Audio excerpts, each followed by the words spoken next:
Bienvenue à cette cinquième émission de la zone neutre sur les ondes de Frontières FM. Derek Dubé qui a le plaisir de vous recevoir avec mes panélistes, comme à l'habitude, Gilles Duval, Patrick Thibault et Yves Craig-Pelletier. Bonsoir, messieurs. Bonsoir. Bonsoir. Salut, Ça va bien? toujours. On va commencer ça, ce tour d'horizon avec Patrick. 2 victoires en trois là, du côté des Rapides. Là. C'est une belle fin de semaine, on peut dire. Ben, c'est ça. On avait un voyage en Nouvelle-Écosse de 3 matchs en 3 soirs, donc 2 victoires sur 3, c'est excellent. Du côté de Crac, 2 défaites en prolongation et en tir de barrage du côté du Blizzard. Malgré tout, c'est 2 points. Là. Malgré tout, on a cumulé 2 points. Écoute, le Blizzard, moi, je trouve que c'est l'avantage numérique qui est en panne sèche. 0-10 lors du dernier week-end. Il va falloir remédier à certains problèmes parce qu'on perd des games d'1 point ou qu'on s'en va en overtime. Puis si tu ne scores pas un avantage numérique dans cette ligue-là, ça va te donner beaucoup de problèmes. Et du côté de Gilles, qu'est-ce que tu as Ah, surveillé au cours du ben, dernier week-end?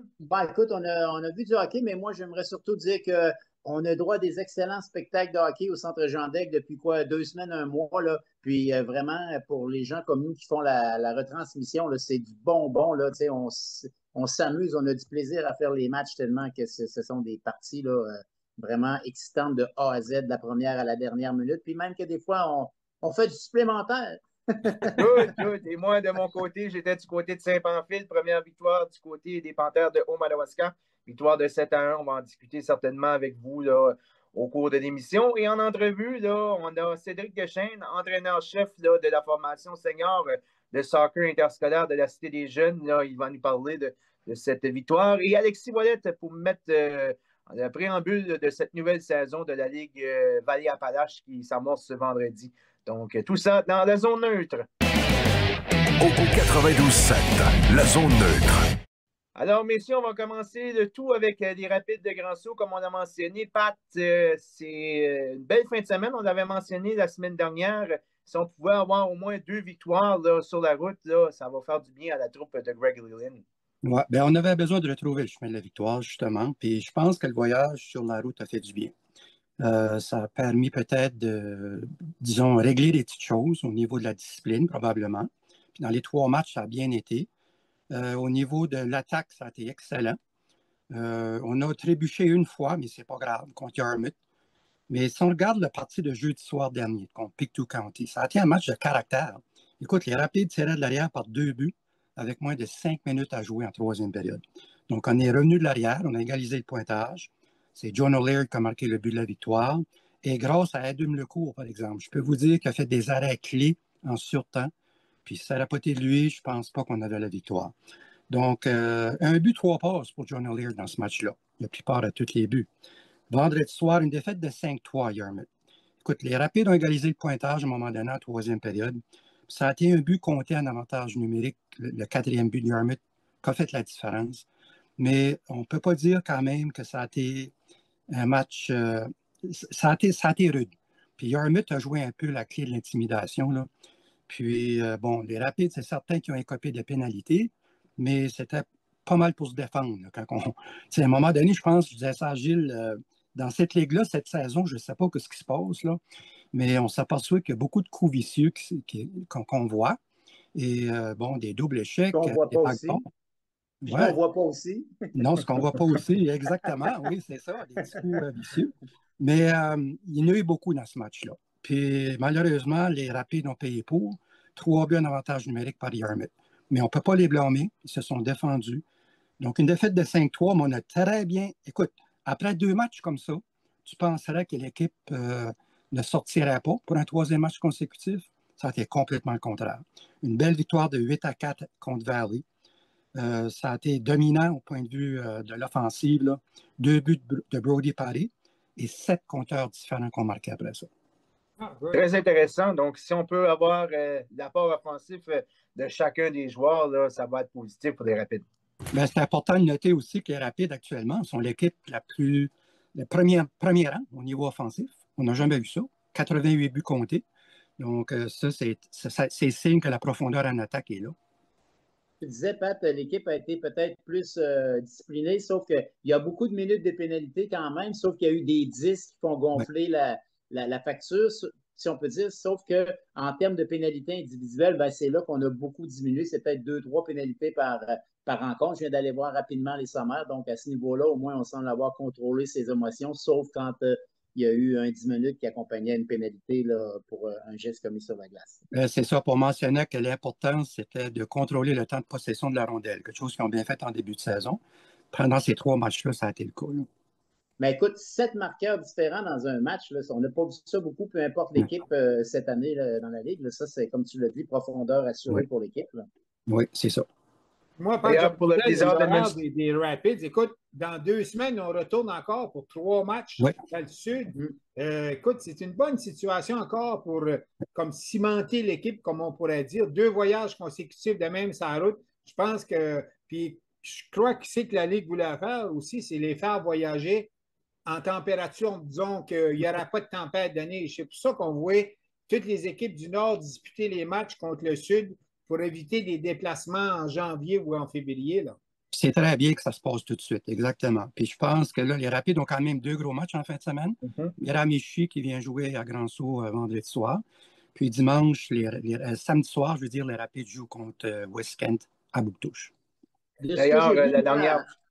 Excusez-moi, de ce que j'ai vu en coulisses depuis le début de la saison, là, je me demande si les Rapides avaient besoin d'un voyage pour cimenter l'esprit d'équipe parce que ça a l'air solide actuellement. Là, quand tu parles avec les joueurs, là, déjà, là, je pense qu'on forme une unité et un groupe très, très, très uni. Là, donc, oui, ça a été un petit peu additionnel pour cimenter cet esprit d'équipe-là, mais je pense qu'il est très présent déjà depuis le début de la campagne. Le voyage a permis, à d'autres mots, d'enlever de la pression devant les partisans. C'est ça que ça a fait. Peut-être. Ouais. Juste en 30 secondes, Pat, le match, on peut dire revanche entre les Timberwolves et les Rapids, c'est vendredi. Certainement, on veut donner le ton là, à cette fin de semaine, là, surtout avec le revers qui a durement fait mal un peu là, aux Rapids dernièrement. C'est ça. N'importe quel match qui est à l'intérieur de ta division, là, c'est important. C'est des points importants à aller chercher. Ouais, les Rapids sont encore à égalité avec Chaleur au premier rang, 26 points. Donc, on n'a pas perdu de terrain en fin de semaine. Non, c'est ça. Donc, si on a un revers par fin de semaine et qu'on se tient proche, écoute, l'important, c'est d'aller chercher 2 victoires, si on peut, d'un week-end, puis on n'est pas pire. Du côté du Blizzard, 2 revers en sortant. Donc, Yves Crac-Petit et Gilles, qu'est-ce que vous avez retenu de ce week-end? D'ailleurs, William Lebranche a fait son retour au jeu. Là. Est-ce que ça a donné un ton un peu là, à la troupe de Michael Ward? Ben écoute, c'est sûr que le retour de William Labranche, ça fait du bien parce que c'est un gars d'expérience, c'est un gars qui peut mettre la puck dans le goal, premièrement. Mais moi, ce qui m'acharne surtout, comme je l'ai dit en rentrant d'émission, c'est l'avantage numérique. Écoute, on a 7 chances en avantage numérique face aux Timberwolves au centre Jean Daig, 0 en 7. On se dirige du côté de Batters le lendemain, 0 en 3 en avantage numérique. Puis en plus, au centre Jean Daig, on se fait scorer un but en avantage numérique. Donc, il va y avoir certainement des choses à remédier. Je me souviens, moi, l'an passé, avec l'instructeur Olivier, c'était une priorité, l'avantage numérique. Il fallait marquer des buts. Puis dans ce ligue-là, comme je l'ai dit tantôt, si tu ne marques pas des buts en avantage numérique, tu vas te trouver avec des déficits la plupart du temps. Parce que, écoute, Timberwolves ont donné 7 chances au Blizzard de marquer, puis on n'a pas su trouver le fond du filet. Oui, le gardien des Timberwolves, Flanagan, a fait une bonne job. Même chose pour le gardien des Blizzards, mais il va falloir trouver la clé ou l'élément clé qui va faire déclencher l'avantage numérique du côté des Blizzards. S'il y avait des questions concernant William Labranche, ben, il a répondu avec 3 buts en fin de semaine, 1 samedi et puis 2 dans le match de dimanche. Donc, ça démontre qu'il semble être pleinement rétabli de la blessure qu'il avait subie à son retour au jeu avec l'équipe après son séjour au niveau du hockey junior majeur. Il y a certainement, écoute, le nouveau venu, il va falloir qu'il en donne un petit peu plus. Le gros garçon qu'on a eu, là, supposément l'armoire à glace qu'on avait fait tenir. Écoute, oui, il a bien performé. J'ai vu le premier match, il a bien performé, mais depuis ce temps-là, écoute, c'est coup-ci, coup-ça, là, puis il va falloir que soit qu'il mette l'épaule à la roue ou qu'on passe à une autre émission. Là. Maddox Tisdale, là. Oui, Modeste certainement, il y a c'est des ça. ajustements effectués là, au cours des prochaines semaines si on veut récolter des victoires.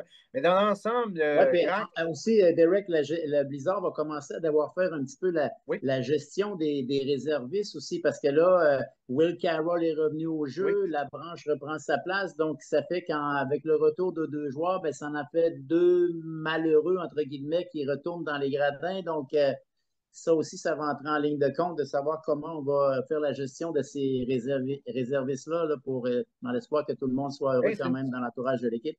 c'est une saine compétition, surtout qu'on veut récolter des victoires. On sait que le Blizzard dispose encore de quelques cartes de 20 ans là, qui peuvent arriver à tout moment, là, certainement. Il y a certainement des ajustements effectués, mais dans l'ensemble, Crack, là, on est rendu, je pense, à une vingtaine de parties.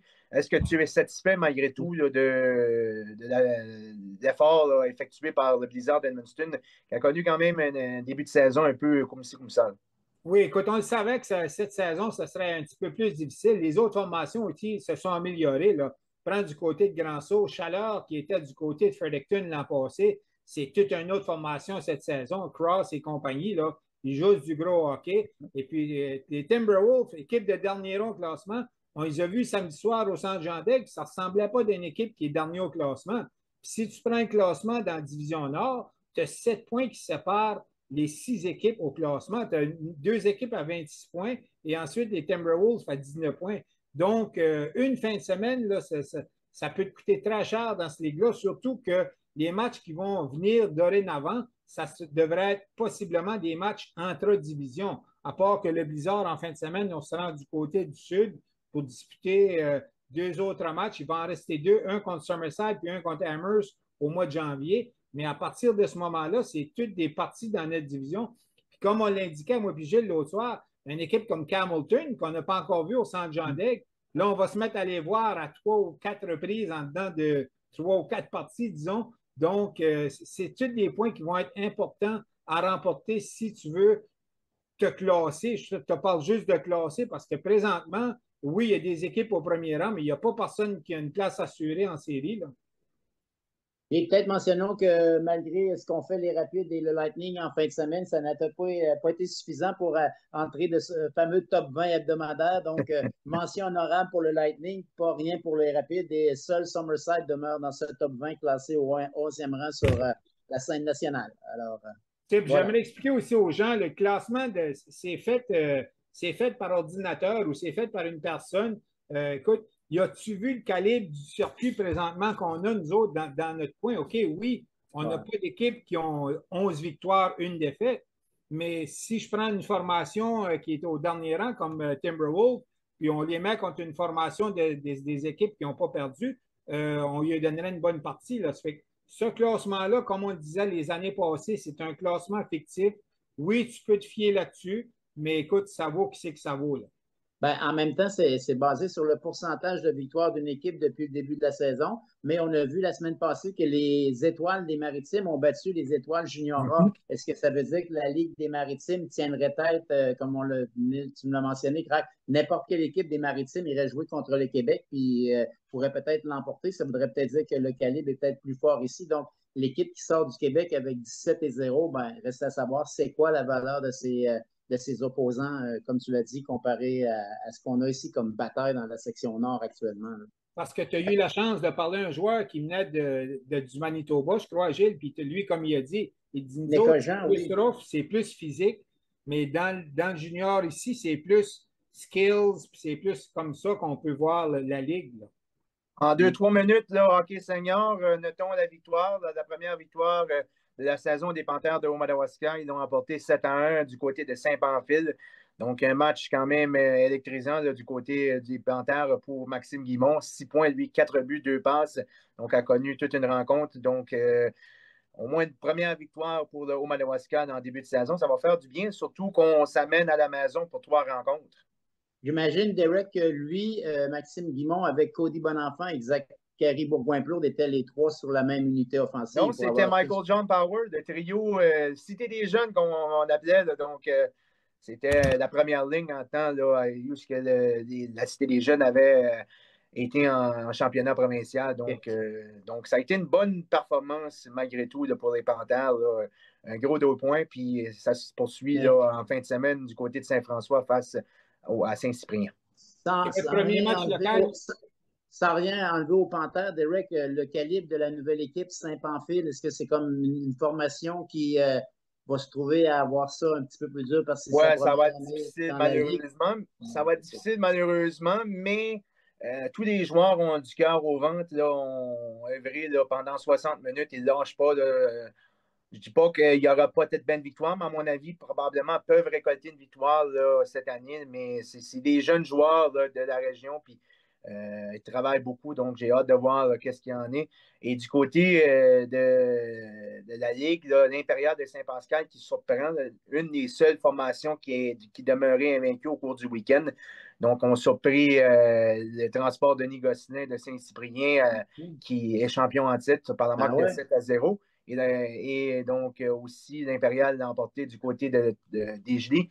Et du côté du frontalier transcontinental, une importante victoire de 6-5 en prolongation face à Saint-Cyprien. Donc, si vous voulez avoir un résumé là, de cette fin de semaine, puis de cette ligue, allez sur le site du circuit KRTB. Là, il y a plusieurs informations nécessaires si vous êtes intéressé. Samedi 20h, la page web, c'est bien heure du Nouveau-Brunswick pour le match des Panthères. Donc, Oui. c'est les champions en titre qui sont les visiteurs, si ma mémoire est bonne. C'est Ouais. bien ça. Et du côté de la Ligue Ça de va sera hockey une chance pour vous Valais-Appalaches? d'aller voir Derek Dubé devant le filet des Panthères, mesdames et messieurs. Non, pas tout de suite. Ben, dans l'alignement des Panthères. Donc, la Ligue de hockey Valais-Appalaches amorce sa nouvelle saison en fin de semaine. Donc, 3 rencontres et notamment le retour des ambassadeurs de Saint-Jacques. On va effectuer son retour du côté du Palladium ce samedi contre le Dynamo de Kedgewick. Donc, en une minute, les gars, qu'est-ce que vous entrevoyez là, de cette nouvelle campagne? D'ailleurs, on va parler avec Alexis Ouellet un peu plus tard. Ben moi, j'ai hâte de voir la formation de Saint-Jacques. Si on est complet, si on a pu se mettre 18 ou 20 gars en saut pour pouvoir effectuer une bonne saison, parce qu'on sait qu'une saison est assez longue. Ça te prend quand même une coupe de réservistes, mais j'espère du côté de Saint-Jacques qu'on a pu agencer plusieurs éléments pour disons, avoir une bonne performance dans le circuit. Parce que, écoute, à 4 équipes, là, il va y avoir du pain sur la planche. Là. Ben, écoute, on a vu plusieurs annonces encore au cours des derniers jours pour confirmer des joueurs qui s'amènent. Donc, on sera sûrement proche d'avoir une équipe complète. Et puis, comme on le mentionne, c'est un retour. Devant le filet, on semble avoir quand même 2 gardiens de but qui ont de l'expérience en défensive, en attaque aussi. Alors, c'est certain que les équipes se rajeunissent du mieux qu'elles peuvent. Et puis, à 4 seulement, bien, les adversaires vont se voir assez souvent, merci. Donc, il y a peut-être une formation qui, on pourrait dire, peut-être part avec une petite longueur d'avance sur les autres. Je pense pour l'expérience de groupe des draveurs, là, on a une équipe quand même bien rodée à chaque année. Pour les 3 autres, bien, on va apprendre à les découvrir parce que Dynamo a perdu des joueurs, Ambassadeur revient et Thunder, bien, à chaque année, c'est comme une boîte de surprise pour nous. On ne sait pas à quoi s'attendre vraiment de cette formation-là. Mon opinion. Moi, j'espère juste qu'avec 4 équipes, que la parité va être là. Parce que quand tu as un nombre minime comme ça d'équipes, si tu en as une qui arrache un petit peu, là, qui n'a pas de victoire, la saison va être longue. Donc, j'ai peur un peu peut-être pour Perth Andover, on verra, River Valley. Mais écoute, je pense que les 3 autres équipes devraient être compétitives. Parce qu'on n'entend jamais parler de Perth. On sait qu'ils sont là, mais on entend parler des petits bras ici et ça, mais jamais de quoi être concluant pour déterminer qui va être là. C'est ça. On va devoir quitter pour la pause, messieurs. Au retour, nous aurons Cédric Deschênes, qui est l'entraîneur-chef de la formation victorieuse du championnat provincial avec la formation de soccer senior de la Cité des Jeunes. Restez des nôtres. Au 92.7, la zone neutre. Nous sommes de retour à la zone neutre et, comme je l'ai mentionné, notre invité pour ce segment, Cédric Deschênes, entraîneur-chef de l'équipe victorieuse de l'équipe senior de soccer de la Cité des Jeunes. Bonsoir, Cédric. Bonsoir, comment vous allez? Ça va bien, toi? Ça va bien, ça va bien. Une petite anecdote, messieurs. Certainement, là, il y a une partie que j'ai été voir avec Cédric cette année. Puis lors de cette partie, ils ont remporté le championnat régional, pas le régional, mais ils accédaient au championnat régional. Puis par la suite, invaincus. Invaincus. Donc, c'est fou, on s'en a parlé. Puis là, voilà, le champion provincial, comment on se sent? Ah, j'ai pas de mots exacts pour aller chercher là. C'est presque irréel pour moi, puis même pour les joueurs, là, c'était un peu inattendu avec le groupe de joueurs qu'on avait, mais aussi à cause du niveau du reste de la province, là, les équipes, selon moi, étaient très bonnes, surtout FHS, qui est la partie que tu parlais d'eux, Derek, là, on les a éliminés à la première ronde des séries. Eux s'attendaient même à concurrents aux finalistes provinciales, là. Mais on les a battus à la première ronde dans notre division, ceux qui ne se sont même pas rendus aux régionaux, là.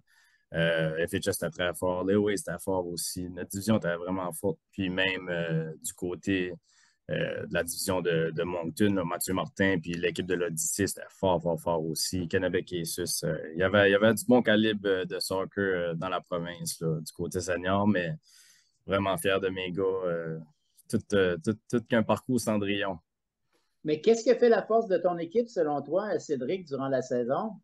Ah, il y a eu un genre de point tournant, là, selon moi, parce qu'à toutes les années, les équipes de la polyvalente participent au tournoi de l'école de Mathieu Martin. Puis ça coupe un petit peu notre saison en deux, là. Fait qu'on a des parties de saison régulières, puis après, on a le tournoi de Mathieu Martin, puis ensuite, on a le restant de nos parties de saison régulière, puis après, vient les séries, là. Je pense que au tournoi de Mathieu Martin, puis même avant le tournoi, là, la chimie n'était pas tellement là. Puis même au tournoi, on s'est fait battre par des équipes que, selon moi, on aurait dû peut-être battre. Puis à partir de là, il y a eu comme un déclic. Les gars se sont mis ensemble, puis commencé à avoir une belle chimie, même tu sais, à l'extérieur des terrains aussi, là, dans l'autobus, puis peu importe. Là, c'était vraiment, vraiment un bon groupe, un beau groupe. Puis ce qui est tellement beau, c'est l'évolution en 2 mois, parce que la saison est courte, là. On joue à partir de la fin août, puis on a fini le 1er novembre, là.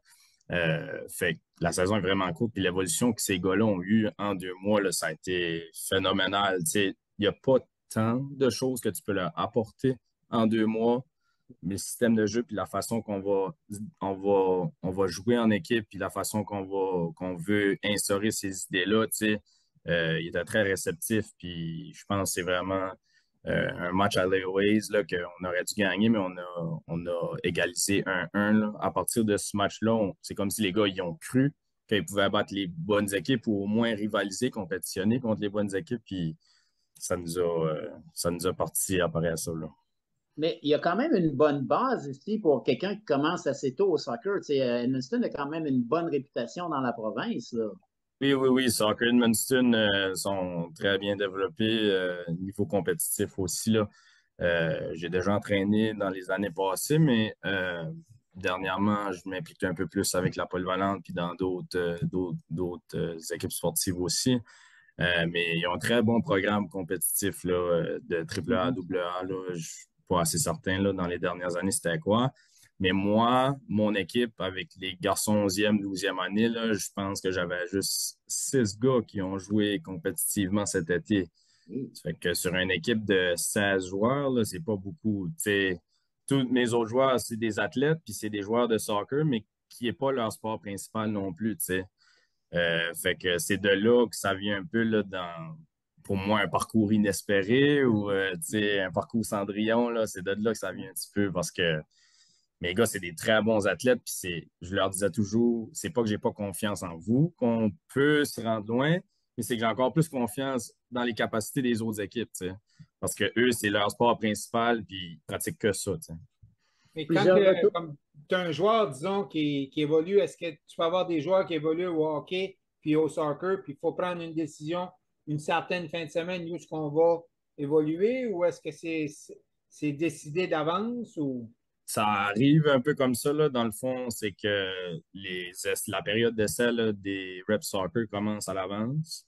Puis après ça, ben, c'est un travail de collaboration, là. Tu sais, je lève la polyvalente, la Cité des jeunes, puis même aussi Victor Racine qui est coach l'équipe des garçons aussi au hockey, parce que moi, j'avais 6 gars qui étaient dans la période d'essai en même temps du hockey, puis qui étaient dans leur saison de soccer. Tu sais, ça commence un petit peu après le hockey.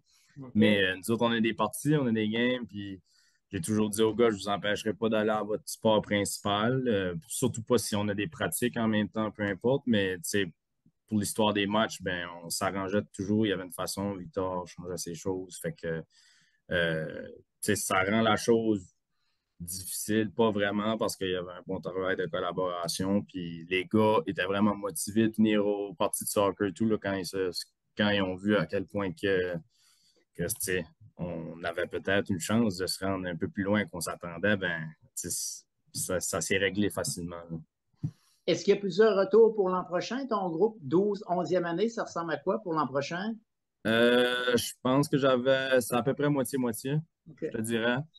Mes 11e années ont pris beaucoup d'expérience, là, puis on dit souvent ça, là, niveau junior et senior, il y a vraiment une grosse différence au soccer, là. Senior, c'est un autre niveau, là. Puis les 11e années, ils vivent à tous les ans. Puis même si mes 12e, qui étaient vraiment, vraiment forts, ben, ils ont eu à avoir ce step-là en 11e année aussi, tu sais. Ça fait que mes 11e années ont eu beaucoup d'expérience. Mes 12e, là, ben, un groupe de Bon. 12e année vraiment fort, là. Donc, Pat, dernière question avant qu'on passe à la pause. Oui, écoute, ça fait-tu un petit bout que CDJ n'avait pas gagné un provincial au soccer ou c'est la première fois? Si je ne veux pas me tromper, là, mais moi, je l'ai gagné 8 ans passés quand j'étais joueur. Puis ils l'ont gagné l'année ensuite aussi, là, en 7e année. Mais au niveau senior, le garçon, là, je pense que ça fait 7 ans environ là, que ça s'est pas fait. Je ne veux pas me tromper, peut-être que c'est arrivé aussi, là, mais de ce que je me souviens, là, je pense que c'est environ 7 ans au niveau Ben, senior masculin. il y a même eu des saisons, si ma mémoire est bonne, peut-être 3 titres raflés Mhm. la même année là, de mémoire là, par l'école là, à un moment donné, là, il n'y a pas si longtemps que ça. Là. Fait que, Oui, en 2014, moi, je suis en 9e année. Cette année-là, là, l'école avait gagné 3 des 4 championnats là, au soccer. OK. Ben, voilà. Parfait, Cédric.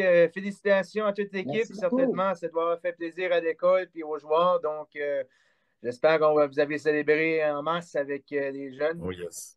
Donc, certainement, félicitations. Puis, on te souhaite bonne continuation là, dans ce que tu as entrepris. Merci beaucoup, Merci. très apprécié, monsieur. Félicitations, beaucoup, lâche salut. pas un jeune homme comme toi qui fait des affaires de même, lâche pas, mon chum. Ah, on le fait parce qu'on aime ça. Merci, Merci. bonne soirée. Après la pause, nous aurons Alexis Ouellette, président de la Ligue de hockey Vallée-Appalaches. Au 92.7, la zone neutre. De retour à la zone neutre et comme je l'ai mentionné, nous avons notre prochain invité, Alexis Ouellette, président de la Ligue de hockey Vallée-Appalaches. Bonsoir, Alexis. Salut Derek. Ça va bien? Oui, ça va bien, vous autres? Oui. On va laisser Pat te lancer la première question, là, surtout ce début de saison qui s'amorce en fin de semaine. Ben, c'est ça, on a 4 équipes. Au moins, on a une ligue, hein, c'est ça qui est important. Donc, toi, les défis que tu vois avec 4 équipes, est-ce que tu entrevois ça positivement ou qu'il y a des défis vraiment, tu crois? Ouais, il peut pas avoir du négatif quand tu as une ligue senior dans ta région, je pense. La première année que je m'occupais de ça, on avait 4 équipes aussi. Je pense qu'on aurait eu 5 potentiellement 6 équipes si ça n'aurait pas été du Junior B qui s'avait installé aussi. Puis, pas juste le Junior B, mais je pense que c'est un peu par surprise que Saint-Jacques a avancé la proposition de revenir. Ça s'est fait un peu vite, puis ça a été négocié entre les deux équipes pour ce qui est du territoire. Puis, je pense que les équipes pensaient que tous les gars allaient revenir, surtout du bord de Saint-Basile. Puis, c'est certain que les Panthères, ça l'a fait mal quand ils ont été signés Jacob Long et ces choses-là, mais nous ici, étant donné que c'est une ligue non fédérée qui n'est pas nécessairement sous la tutelle d'Hockey Canada, rien qu'on peut faire pour empêcher ces gars-là de jouer, mais c'est pas quelque chose qu'on veut nécessairement empêcher les joueurs de jouer. C'est juste qu'eux ne sont pas sujets à des releases comme nous, on est, étant donné que nous, on est dans une ligue qui est fédérée, ça fait qu'on a des règlements à suivre. Puis, ça a des avantages comme des désavantages, mais en même temps, non, je pense qu'il faut juste regarder ça du bon œil. Les équipes vont être toutes pas mal jeunes. Je pense qu'il y a beaucoup de monde qui ont pris leur retraite l'année passée. Ça fait que ça laisse de la place aux jeunes. Il y a beaucoup de jeunes qui s'en allent avec le Junior B, mais on verra ce que ça va faire au courant de la saison. Bien. Tu parlais, Olivier, tu viens de dire bon, que les équipes devraient être jeunes. On n'a pas eu beaucoup d'écho à date, là, à part les ambassadeurs qui ont fait quelques publications. Est-ce que les équipes ont un peu parlé? À quoi elles pourraient ressembler là, la prochaine saison? Est-ce que vous avez eu des échos un petit peu plus, la Ligue? Euh, j'ai toutes les équipes sur les pages Facebook. Ça fait que je suis au courant que Saint-Léonard, eux, avaient un camp la fin de semaine dernière. Ça fait que je pense que les autres attendent peut-être de finaliser ça pour justement publier leurs joueurs. Ils vont avoir la même équipe que l'année passée, à l'exception de Colby Morin qui est parti avec euh, Colby Morin, Maxime Ador. Aussi, je pense que c'est Alexandre Michaud, si je ne me trompe pas. Oui. Eux sont partis dans le Junior B. Pour ce qui est des autres, je pense qu'il y a des points d'interrogation sur les vétérans de cette équipe-là. Mais autre que ça, je pense que ça va être pas mal similaire à ce qu'eux ont eu l'année dernière. Je ne sais pas nécessairement si on a des nouveaux joueurs qui retournent. Je suis au courant ici juste pour jouer avec dans une ligue business à Moncton, mais le petit Jackson McClure va être de retour avec Saint-Léonard cette année. Il avait joué l'année passée Junior B ici avec les Coyotes de Kent. Ça fait que lui retourne là. Pour ce qui est des Dynamos, je pense qu'eux ont publié pas mal des nouveaux joueurs jeunes, puis aussi plusieurs joueurs de la région de Saint-Quentin qui ont joué l'année dernière. Donc, eux, ça va être juste essayer de mettre ça dans le blender puis voir ce que ça va faire aussi. Puis, du point de vue Saint-Jacques, eux, on a vu beaucoup d'activités. Perth, ça va être relativement exactement la même équipe copiée-collée de que ce qu'eux ont eu l'année dernière. C'est pour ça qu'on n'a pas nécessairement de nouvelles signatures dans leur cas. Je pense que ce sera peut-être juste le gardien de but là, qui est un point d'interrogation à Perth. Mais dans l'ensemble, c'était le mandat de rajeunir la Ligue. Est-ce que tu es content malgré tout que les équipes font confiance aux jeunes joueurs malgré le retrait des As de Saint-Basile? Oui, exactement. Puis c'est de valeur dans le sens que les As l'année dernière, c'était l'équipe la plus jeune, puis ils sont rendus en finale. Cette année, ils n'ont pas d'équipe, mais je pense que c'est pas à cause du manque d'efforts, c'est juste un concours de circonstances. Puis l'année dernière, je pense que le circuit comme overall était pas mal plus jeune qu'il a été bien des années passées. C'est juste que cette année, je pense que ça va être encore plus vrai. Ce qui est le fun, c'est qu'on a beaucoup d'équipes qui nous disent que plus de jeunes qui viennent voir les équipes, puis tu sais, des jeunes nécessairement qui jouent au hockey mineur, qui savent qu'ils ne joueront pas dans la Ligue nationale ou dans du hockey plus compétitif, passer le midget, eux, ça leur donne une chance ou une vitrine justement pour jouer. Je sais qu'on dit souvent, Junior B, ça donne des défis. Ça donne des défis tout de suite, mais ces jeunes-là vont éventuellement commencer à jouer dans le circuit senior. Ça fait que je pense que c'est juste le timing n'est peut-être pas le meilleur, mais je pense que ça peut être bénéfique dans le futur si que les deux peuvent coexister dans la même région. C'est sûr Il y a qu'avoir pas- des jeunes, nous autres, l'objectif de la Ligue, je me souviens, j'étais là au tout début de la Ligue, moi, c'était de faire jouer les jeunes de 20 à 25 ans en sortant de la polyvalente ou de ces places-là pour les occuper au hockey, puis leur donner une chance d'évoluer parce que dans ce temps-là, les équipes seniors, c'était vraiment plus fort que ce qu'on avait aujourd'hui. Puis le petit gars n'avait pas de chance, disons, sortir de la polyvalente pour jouer dans un circuit senior qu'on avait dans le temps des Esquimaux. C'est pour ça qu'on avait créé une ligue pour faire jouer ces petits gars-là entre 20 à 25 ans. Oui, c'est positif que le 20 à 25 ans revient. Il faut quand même greffer des vétérans, mais il faut quand même garder l'esprit jeune. Oui, exactement. Puis je pense que c'est ça que, tu sais, quand on recule dans le passé, ce qui est, tu sais, des Tessing qui jouaient dans le temps de COVID, des Nick Schaus, comme c'est des gars de KHL, de NHL qui, je veux pas dire qu'ils n'ont pas leur place, mais je veux dire ça enlève des postes pour des jeunes. Aussi, on avait beaucoup trop de cartes. Donc, c'est toujours l'équipe qui était le mieux nanti qui en favorisait, mais aussi, c'est juste que les gens, si tu veux les attirer à l'arena, c'est certain que là, on est encore sur les répercussions des années puis des années passées. Ça va prendre du temps, ça va prendre au moins 5 à 10 ans là, pour revoir justement le roulage senior recommencer. C'est juste que, tu sais, quand qu'on permettait des importés puis des importés, puis ça finissait plus. On commence à 1, va à 2, va à 3, va à 4, va à 5. Ben là, c'est là que tu perds le contrôle. Puis je pense que nous autres, ce qu'on a fait 2 ans passés, ça a marché l'année passée, puis je pense que ça va marcher cette année, puis ça va marcher l'année prochaine, là. Moi, je suis quand même optimiste que même si les As ne sont pas là cette année, que l'année prochaine, il va y avoir des As, là. Je pense que c'est vraiment juste peut-être que ça fait peut-être un petit peu dernière minute. Puis on a une partie du blâme en tant que ligue à prendre sur ce côté-là.